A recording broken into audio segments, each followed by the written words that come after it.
Hey, what's up you guys? My name's Tyler Rugge. Welcome back to my YouTube channel. Today's video is literally one of the most highly requested videos I've had recently, and I think that's because there's been a lot of other people doing similar things. So I thought I would just hop on the bandwagon and react to your guys' animal enclosures. I was hesitant to do this at first because I didn't want to come off as like a know-it-all or like I'm trying to say that I'm the expert and I know everything, but you guys have been really wanting to send me pictures of your enclosures and have me kind of react to them or tell you guys how I would change them. So that's literally all this video is. I'm going to be looking at some of the enclosure pictures you guys sent me, and I'm just going to tell you what I personally think about them and what I would change about them, if anything, and what my thoughts are. That doesn't mean that I'm right about everything. That doesn't mean that I'm an expert. It's just what I'm thinking. And also, another thing to keep in mind is this is just going to be like my first reaction to these pictures. I might miss something about them. There might be things I don't see. So by all means, if there's anything that you guys would like to add or things that you guys would personally change about some of these, then definitely let us know in the comments below. But also maybe some of you guys watching can get ideas from these enclosures, not just from what I say, but I looked at some of these enclosures and some of them are really, really good. A lot of them, I should say, are amazing, and I got a lot of good ideas from these that I want to do. So I think you guys will even enjoy seeing some of my followers' enclosures. So basically I tweeted and I asked you guys to send me enclosures, and I put it on my Instagram, and I also put it on the community tab. I was surprised that apparently a lot of people don't have Twitter, and a lot of people were upset that they couldn't participate because they don't have Twitter and they couldn't tweet me. So I am just baffled. Why don't you guys have Twitter? Please download Twitter and follow me. Like, Twitter's just so good. I post a lot of extra content on Twitter, like pictures and videos of my animals, also me just tweeting random things. But I also really enjoy Twitter because I feel like Twitter is where I get to interact with you guys the most. I get to talk and share my thoughts on Twitter, and you guys can respond to me, and I tweet you guys back as well, and I just feel like I interact with you guys the most on Twitter. So I just like, Twitter's one of my most favorite platforms, I feel like. I just love it. So all I'm saying is if you don't follow me on Twitter, please do. But also, if I do this again, maybe next time I'll have you guys like tag me in pictures on Instagram or something, just so more people can be included who don't have Twitter. But I'm just saying, if you don't have Twitter, you're really missing out. Let's see, I've been blabbering for a few minutes. We should probably get straight to the video. I got well over 100 submissions for this, so I'm sorry. I'm gonna try to get through a lot of them, but if I didn't get to your enclosure, I'm really sorry. It doesn't mean anything.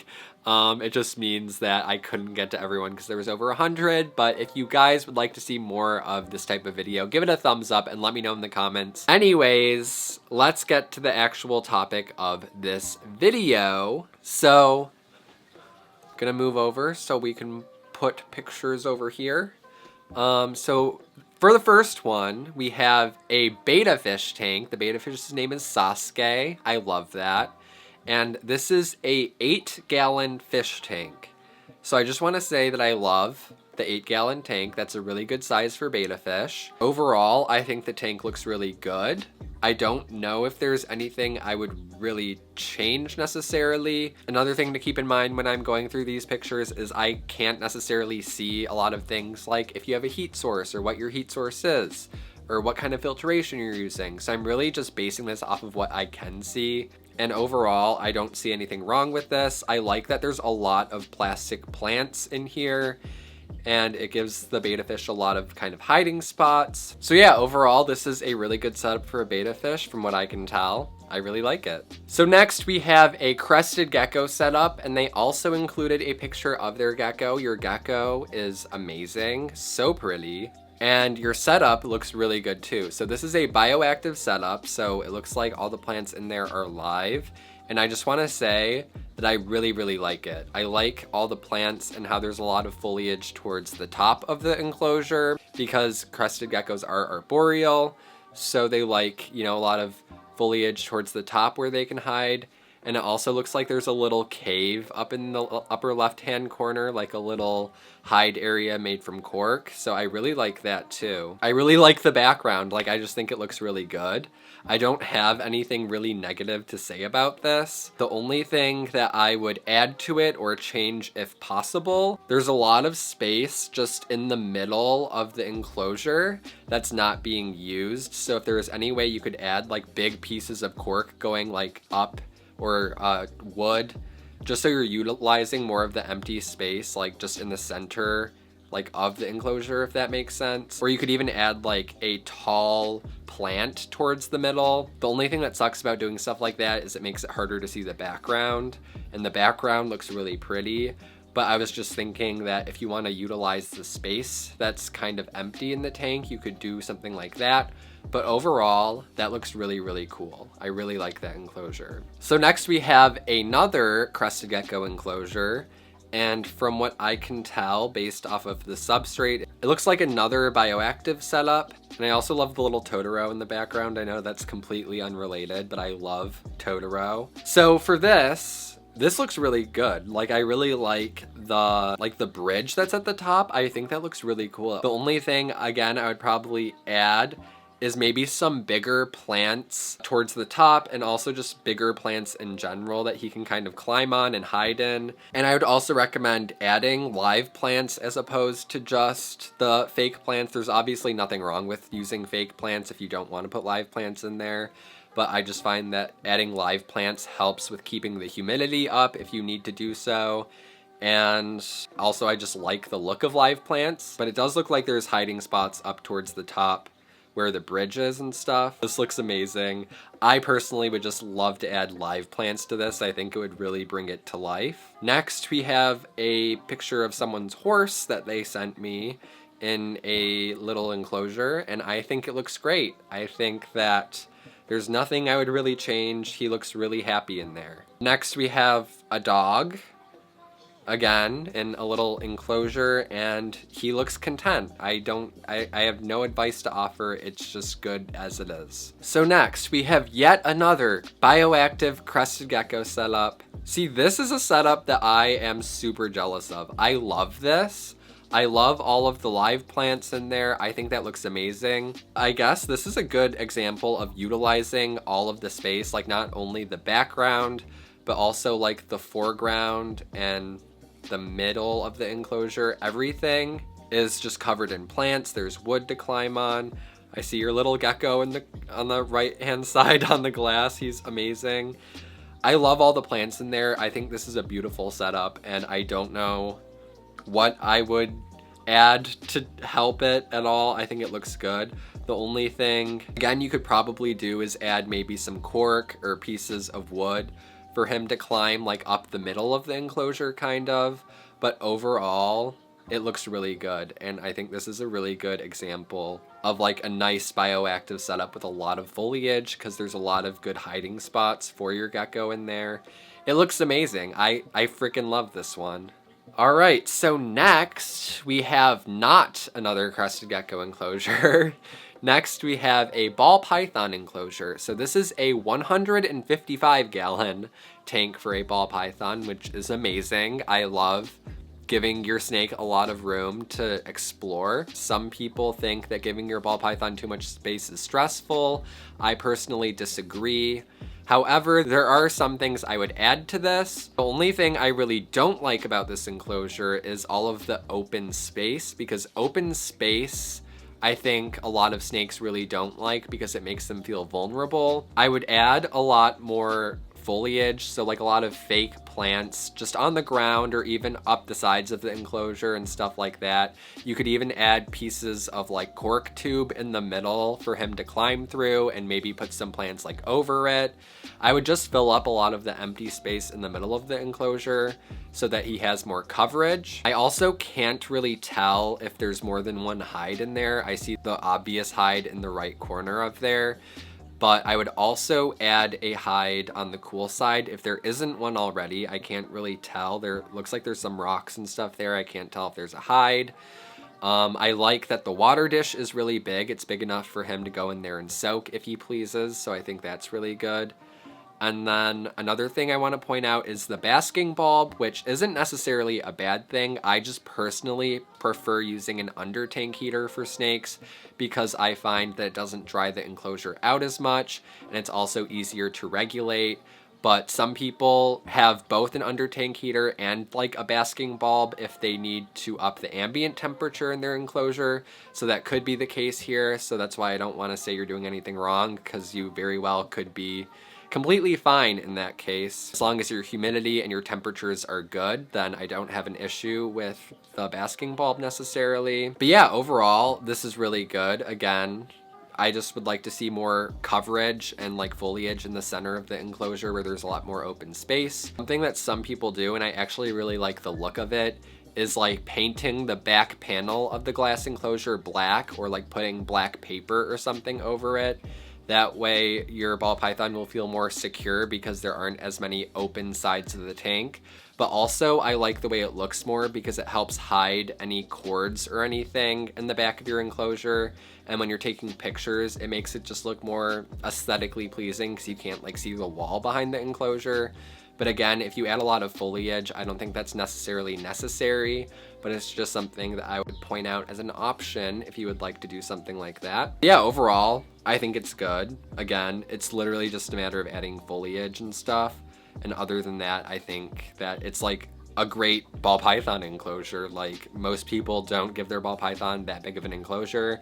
I see way too many people keeping their ball pythons in tiny little tubs or like 20-gallon tanks. So this is honestly, if anything, a bit refreshing to see. Next, we have an IKEA Detolf setup for a Syrian hamster. And again, this is a really good setup for a hamster. From what I can see, I love it. I love all the different hiding places. It looks like you have toys and a lot of wood things for them to chew on. Also, the size of the enclosure, I want to say, is really good. The IKEA Detolf is a really good option for hamsters. The only thing that I would add, if it's not already there, because I can't really tell, is more bedding, at least on one side of the enclosure, because I know a lot of people suggest giving hamsters like 5 or 6 inches of bedding, at least on half of their enclosure, so they have a lot more space to burrow in. And from the angle and everything, it's hard to tell how much bedding is in there. Other than that, it looks really good. I love it. Critter trails everywhere are quaking. So this next one isn't necessarily something that I wanted to give any advice for or anything like that, because it's a rat cage and I don't own rats or really know much about rat care in general. But I wanted to show it to you guys just because of how freaking amazing it is. So someone sent me this rat cage and they said there's 3 rats living in here. And that is literally like a rat mansion. There's just so much to do in there.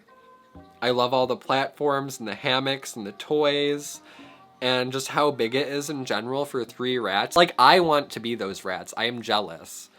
That is so cute. And that you even sent pictures of the rats. They're all like cuddling together. This made my day.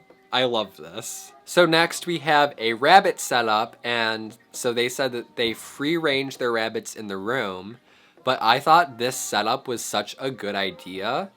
So it looks like they have like the shelving people use for like CNC cages, but they turned it into like a rabbit loft system, and I thought that that was such a good idea, especially for free roaming rabbits. That really makes me want to do something like this for my rabbits. And I also really love the like hay feeder that you have, and then your rabbits are just adorable.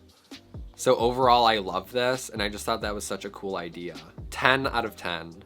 So next we have another ball python setup, and I'm assuming this is for like a juvenile ball python, one that isn't an adult, because, you know, the hide is kind of small, the water dish is small. So I'm assuming this is for a smaller ball python. The only thing that I would change, again, is adding more foliage in the center and just around the enclosure to fill up some of the empty space so that he feels more secure. I love the background that you have behind there. I think that looks really nice. And again, it covers up the back panel kind of to make him feel more secure. I would also add another hide, like a proper hide where all those fake plants in the corner are. there could even be a hide behind those plants. I can't really tell. There might be another hide behind there, it looks like. I can't really tell. But if there's not another hide, I would add another hide over there just so there's 2 secure hides for them, and then just add some foliage in there. And also I would make sure that the water dish is big enough that your ball python can go in there and soak if they would like to. But yeah, that's not a bad setup overall. I'm not mad about it. Again, you could even add like a cork tube in the middle or something like that, or just in general, like wood branches, things for them to climb on, and you could put fake plants over it.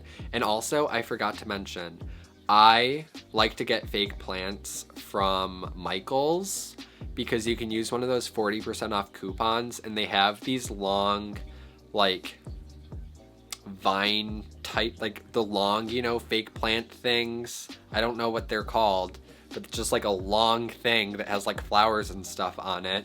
I would avoid the ones that have like chain links that your snake can get stuck in, but they have a lot of really pretty, natural, almost realistic looking fake plants that look so much better than the ones they sell at PetSmart. So I really like to go to Michael's for my fake plants. So next we have another ball python enclosure. They said they're getting a new tank on Black Friday, so that's coming up. But overall, this tank you have going on right now looks really good. So I like the hide. There's a hide on the left side, and there's also one on the right side that it looks like he can kind of burrow down into. I like that you have, again, a lot of those little fake plants going around there, and you also have a branch for him to climb on. And it also looks like you have a nice sized water dish, and you also included a picture of the thermostat, which is really important. If you have a heat pad, make sure you use a thermostat to regulate that. That's 100% mandatory. The only thing I would add that I think would just make it look cooler, again, are those fake plants from like Michael's, and you could really use it to fill up some of the space, or even try to get some of it like against the background or the sides of the enclosure even. And I think it would really make it look more full in there, and again, give your snake some more coverage. Or even you could like wrap some fake plants like kind of around the branch a little bit. Just an idea, but overall it looks like a good setup. Next, we have a blue-tongued skink enclosure. So this is an Indonesian blue-tongued skink, and wow, that looks really cool. I love the background with all the ledges and like that hide that's like built into the background. That looks so cool. I'm so jealous of that. Yeah, overall, that looks really good. I like that there's multiple hides. There's a lot of plants in there. The only thing that I would add, and again, I can't really tell based off of this picture, is I would give your blue-tongued skink, if possible, more bedding, because blue-tongued skinks like to burrow. So if you don't already have at least a few inches of bedding for him to burrow in, just add more bedding, at least on like part of the enclosure, so he has more to burrow into. But again, I can't tell if you already have a few inches of bedding or not. You might. But that's the only thing I would change, if anything. Everything else looks really cool, and I think this is a really awesome setup. Good job. And you also included a picture of your blue-tongued skink. He has the dumbest little face. I love him. So yeah. I feel like I've been filming forever, but again, you guys sent me so many submissions, and I wish I could go through all of them, but I just can't, unless you want like a 2-hour-long video of me just fangirling over all the amazing enclosures and cute animals. I could make this a series though. So let me know if you guys want to see more of these. Thank you everyone who sent me enclosures. Even if I didn't show your enclosure in this video, I pretty much looked at all of them, and so many of them were so good. It was so cool to see all the different ideas and different ways people went about different setups. It's just really cool. So thank you guys so much for watching today's video. Give it a thumbs up if you liked it and you want to see more. Make sure to follow me on Twitter and Instagram. Next time, if I do another one, I will pull from Instagram probably. So make sure you're following me there at Tyler Rugge. If you're new here, make sure to hit the subscribe button and also turn on notifications so you get notified every time I upload. And I will see you guys in my next video.